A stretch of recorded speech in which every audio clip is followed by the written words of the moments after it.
Hello there, and welcome back to Explorer Classroom. My name is Jennifer Bergen, and I am so glad that you have decided to join us today. You know, March is Women's History Month, and at National Geographic, we are hoping that all of our viewers take time to learn about the amazing contributions of women and their communities across history. Also at National Geographic, we know the power of exploration, wonder, and storytelling can change the world. And this Explorer Classroom YouTube show connects students from all over the world with our National Geographic Explorers. We have a short lesson and time for your questions. Today, our explorer is Dr. Fred Hiebert.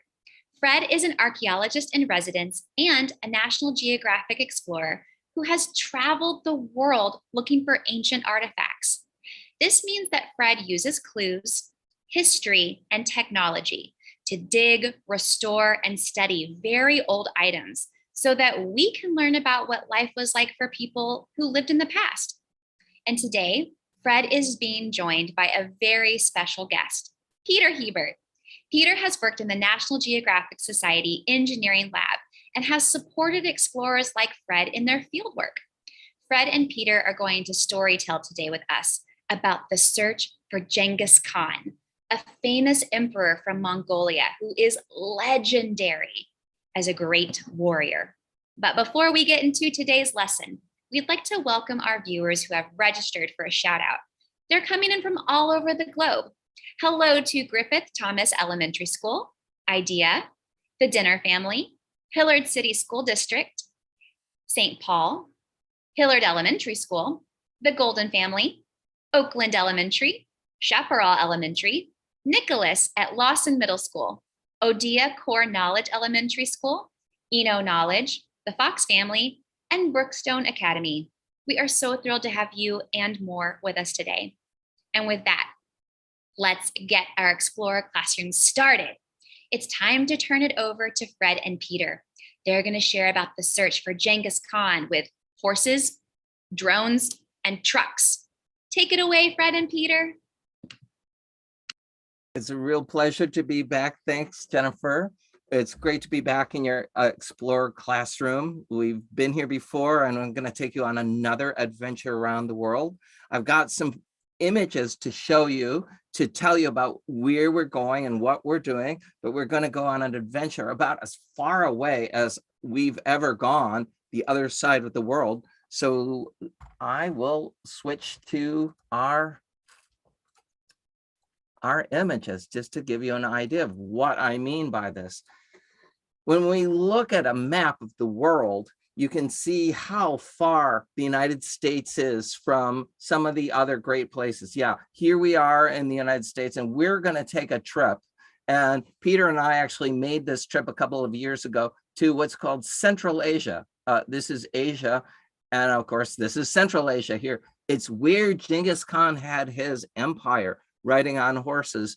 And we're also going to be looking at some of the remains, not only from him, but of his grandson, who built a fort next to a lake, which mysteriously disappeared, and hopefully we'll find it.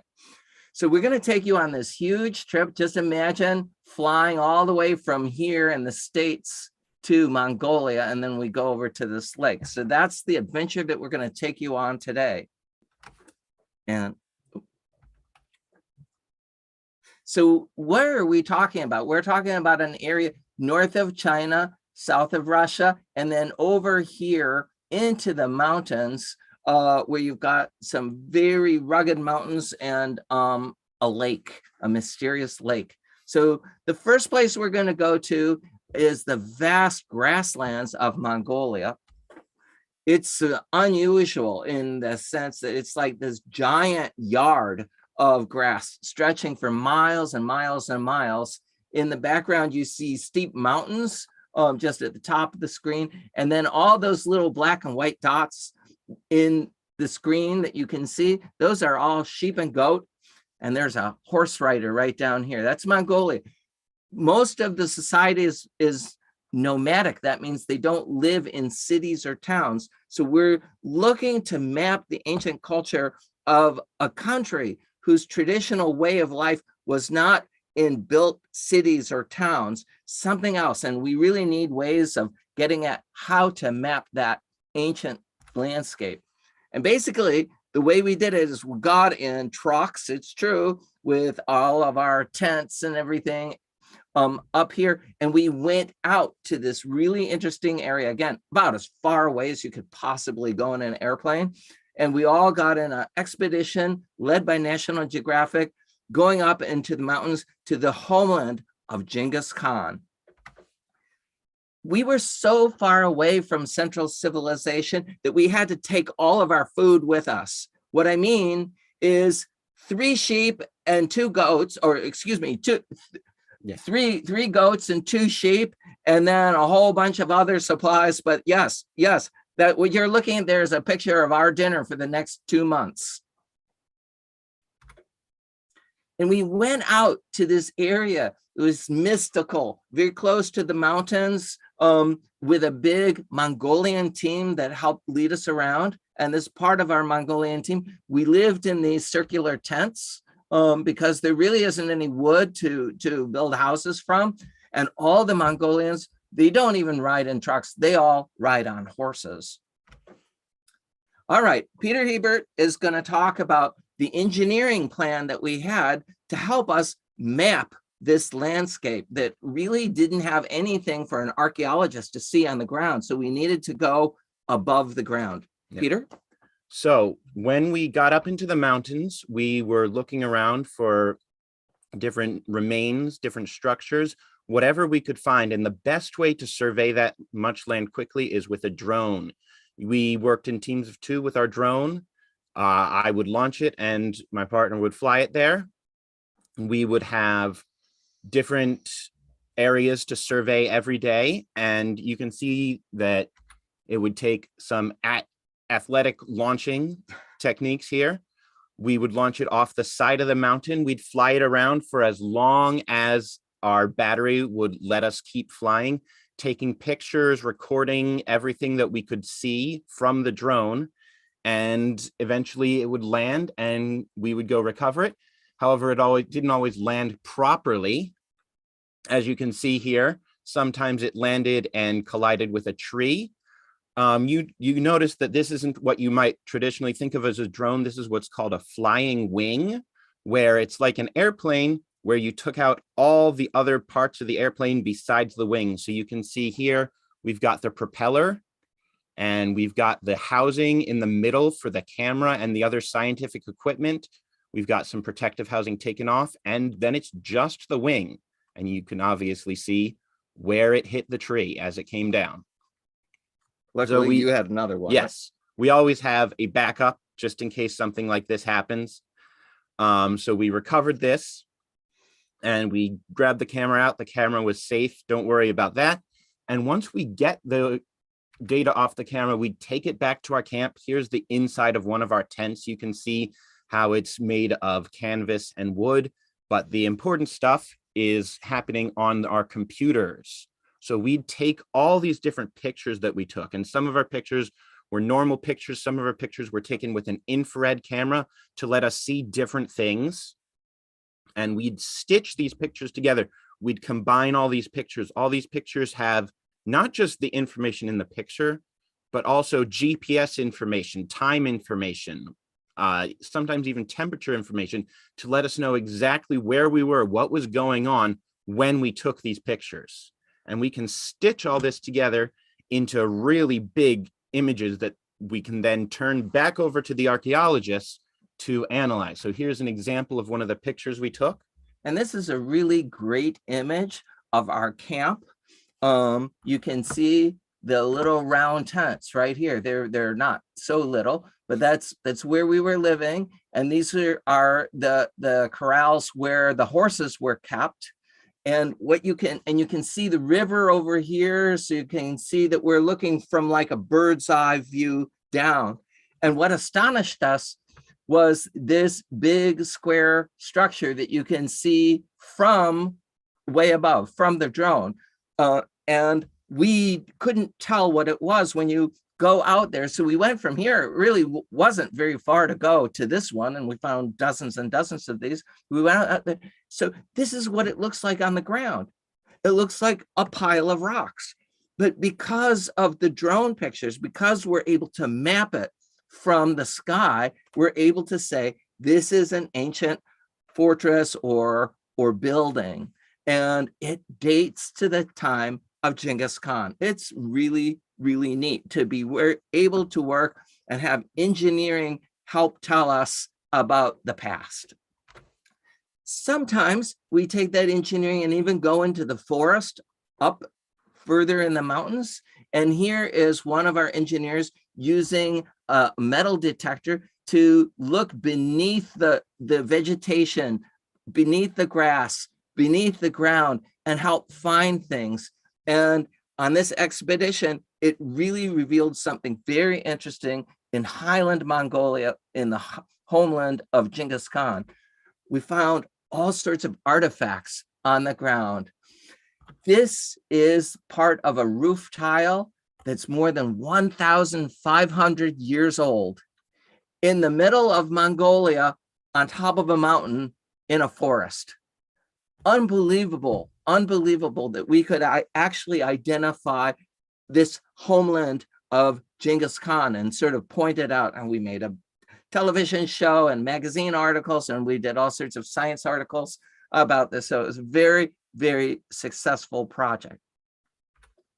We're going to go on and show you a little bit more about using engineering to help archaeology in another part of Central Asia, from the homeland of Genghis Khan to one of the edges of his grandson, who is also a great Mongolian leader. His name was Tamerlane, and he built a fortress next to a lake. Sorry about that. Next to a lake.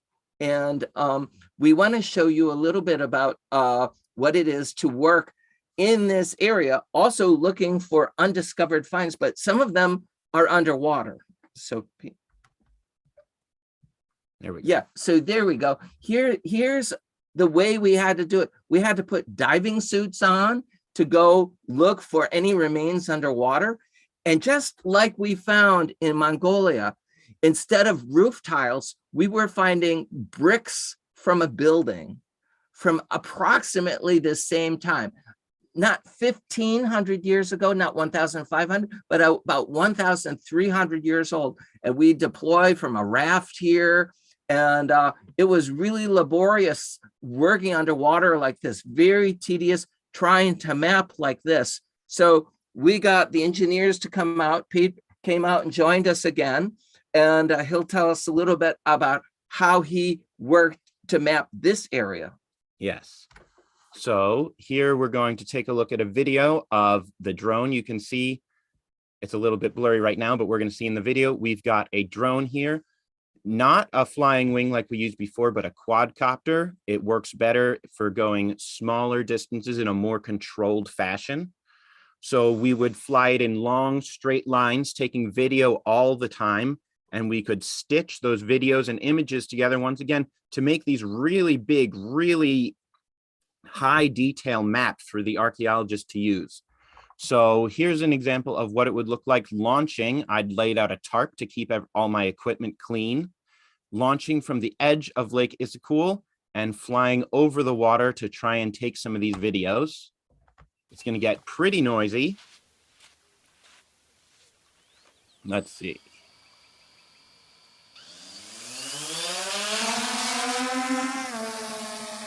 So there it goes up. We're going to be able to see it flying out and moving across. It's hard to see the motion in a video like this, but moving across the water.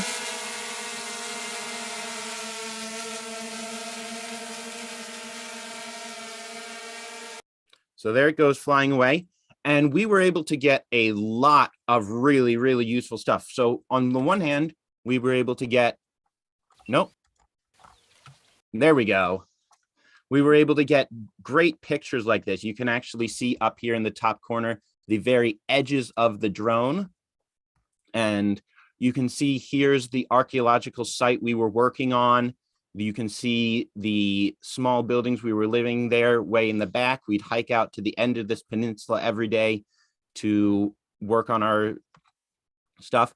But the really interesting parts are where we can get these gigantic images, and we could zoom in really, really far into this image to show you exactly how we've got the archaeologists working here, moving over to where we had the divers working, and being able to combine all this information into one image, into one big map for the archaeologists to use, gave them a lot of stuff. So what's in this image? So this is pretty cool. This is probably part of this ancient building, a fortress or a palace, right where the divers were. But here, can you believe it? From the air, you can see this building with the drone. You can see the walls extending out underwater. We had no idea about this, and we can actually put this together and say, like, wow, this probably is the fortress of Genghis Khan's grandson, Tamerlane, half underwater.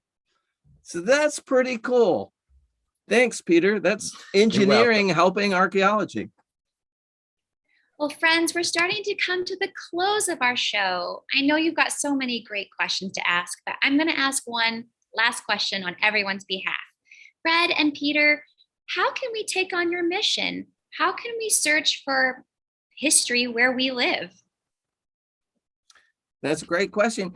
You know, there are ways that any kid can do a little bit of mapping and learning about your neighborhood. Let me just give you one challenge, okay? Challenge for your kids is that if you go outside from your home or your apartment, wherever you live, you'll notice that all your streets have names, and sometimes those names mean something. For example, in our neighborhood, we live in a suburb of Philadelphia, and we just have houses and golf courses and, you know, things like that.